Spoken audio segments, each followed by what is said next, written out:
अस्सलामुअलैकुम दोस्तों, कैसे हो आप सब लोग। तो ये है जुम्मे का दिन। तो ये असर के बाद की वीडियो मैंने बनाई है, जब मतलब हम इफ्तारी के लिए तैयारी कर रहे थे। तो हम मैंने ना प्याज और मिर्ची सुबह ही काट कर रख दिए थे भजियों के लिए। हम ज़्यादा कुछ घर में नहीं बनाते हैं, सब कुछ बाहर से ही लाते हैं और ज़्यादा तलन भी नहीं करते, थोड़ा फल फ्रूट ही ज़्यादा खाना वो करते हैं। तो हम ये बेसन में इसमें डाल दूँगी जितना इसमें लगेगा। और मैंने इसमें सौंफ, जीरा और अजवाइन इनको थोड़ा मोटा मोटा कूट कर इसमें डाल दिया है।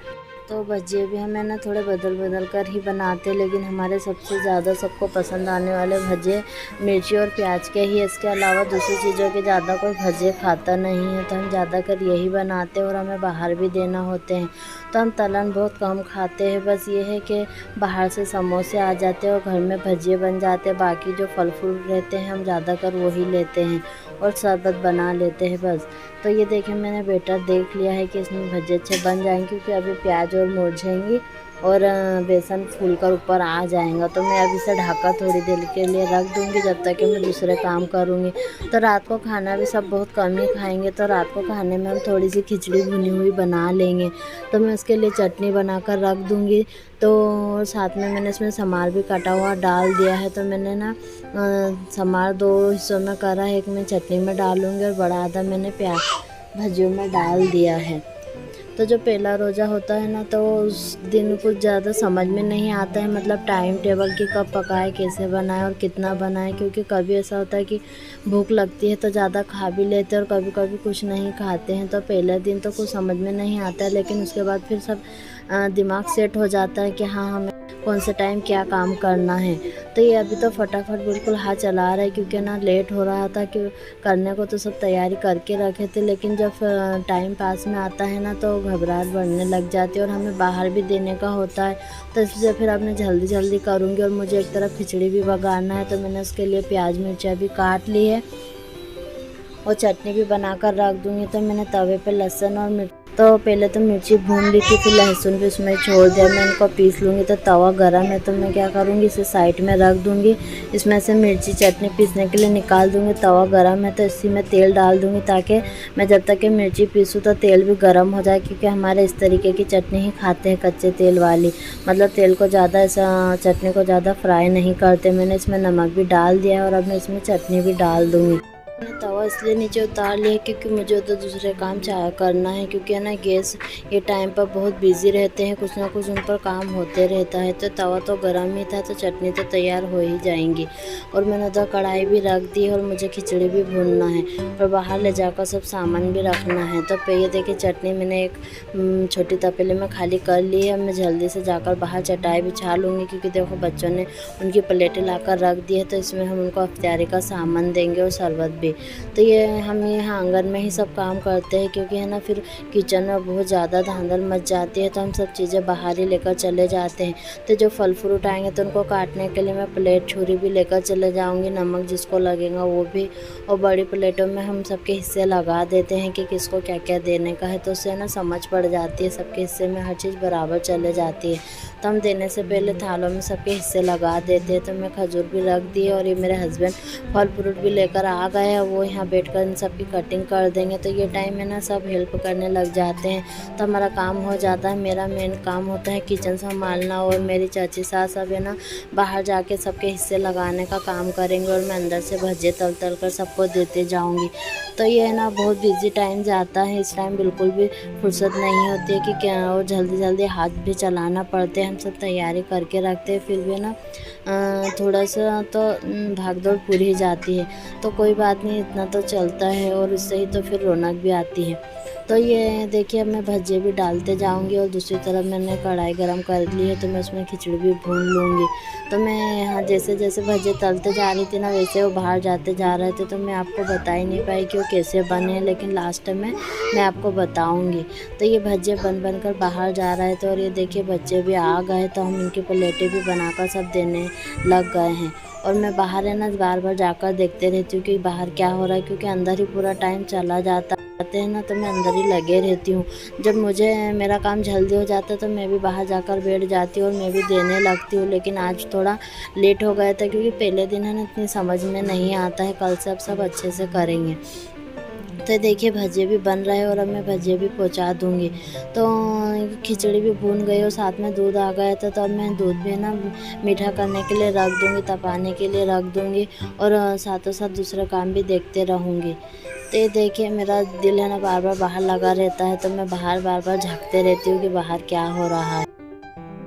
और तो मैं ना कढ़ाई भी उतार लूँगी क्योंकि हमारा बघार तो भुन गया है, लेकिन खिचड़ी तो मैं बाद में भी गर्म कर सकती हूँ क्योंकि ये अभी कोई खाएगा नहीं। दूध गर्म करना ज़्यादा ज़रूरी है क्योंकि उसे ठंडा भी करना होता है। तो देखिए भजिए भी निकलते जा रहे हैं और है ना खिचड़ी को मैं अच्छे से मिलाकर ढककर रख दूँगी क्योंकि उसका भी कोई काम नहीं है।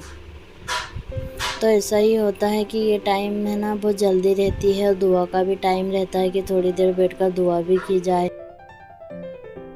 खाना पीना इतना ज़रूरी नहीं कि बिल्कुल हर चीज़ होना ही चाहिए। हमारे यहाँ ना घर में ज़्यादा चीज़ें नहीं बनवाते हैं, वो कहते हैं कि हम बाहर से ले आएंगे। जो ज़रूरी है इबादत करना, नमाज़ पढ़ना, रोज़े रखना, तुम वो काम करो। खाने पीने का क्या है, वो तो बाहर से भी आ जाएगा। लेकिन हम हमारी खुशी के लिए थोड़े से भजिए घर में बनाते ही है। वैसे तो भजिए भी वो बाहर से लाने का कहते हैं, लेकिन हम मना कर देते हैं क्योंकि फिर थोड़ा बहुत तलन करना घर में अच्छा लगता है और फिर हम थोड़ा बदल बदल कर भी बनाते रहते हैं। तो देखिए ज़्यादातर तो फल फ्रूट ही रहते हैं और हम तलन का सामान लाते भी हैं ना तो बाहर से बंटवा देते हैं।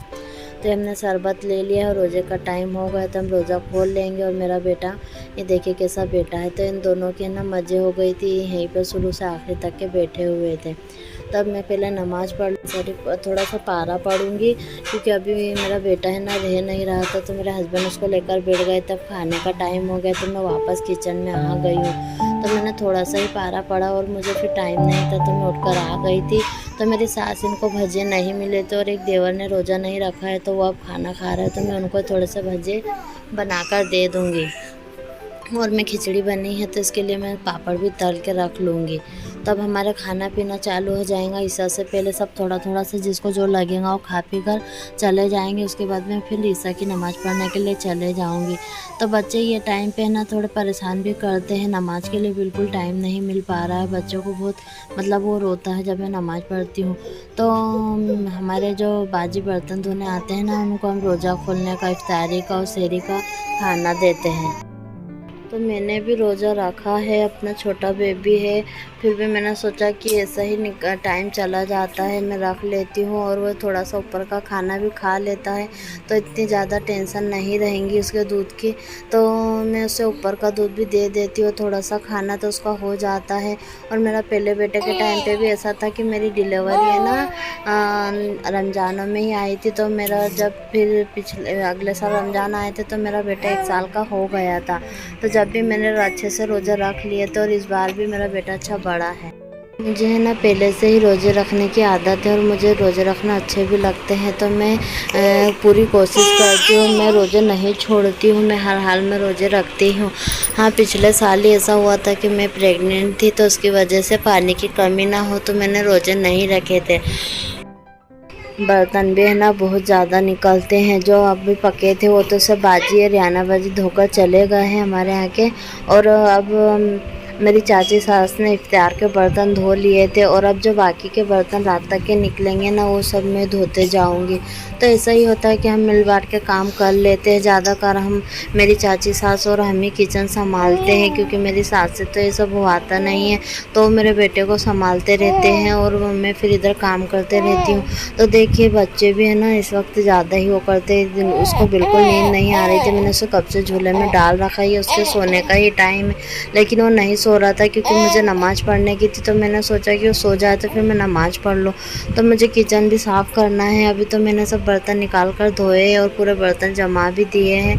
अब बस मैं किचन साफ़ कर लूँगी। और उसमें क्या हुआ ना कि गैस की टंकी ख़त्म हो गई, तो मुझे याद आया कि सहरी के टाइम पे आफत होएंगी तो जो इधर के इनके तरफ जो गैस लगा है ना उसका हमको ज़्यादा काम नहीं पड़ता है, तो मैं उधर की टंकी इधर लगा दूँगी और खाली टंकी बाहर ले जाकर रख दूँगी क्योंकि फिर सहरी में नहीं तो आफत हो जाएंगी। तो मैं है ना जल्दी जल्दी काम कर रही थी, क्योंकि मुझे रूम में जाकर अपने बेटे को खिलाना भी है, उसके बाद नमाज भी पढ़नी है। तो देखिए टंकी मैंने लगा दी है और उसमें मेरा बेटा बहुत ज़्यादा रो रहा था, तो मेरे फूफू की लड़की उसे संभाल रहे थे, तो उसे लेकर किचन में आ गए थे। तो मैंने कहा उसे मुझे ही दे दो, मैं ले लेती हूँ। और फिर मुझे याद आया कि मैं गैस की टंकी तो बाहर रखना भूल ही गई, तो फिर मैं साथों साथ उसे भी ले जाऊँगी। तो भरी हुई टंकी तो नहीं उठाई जाती है, लेकिन जो खाली टंकी होती है उसे मैं उठा लेती हूँ।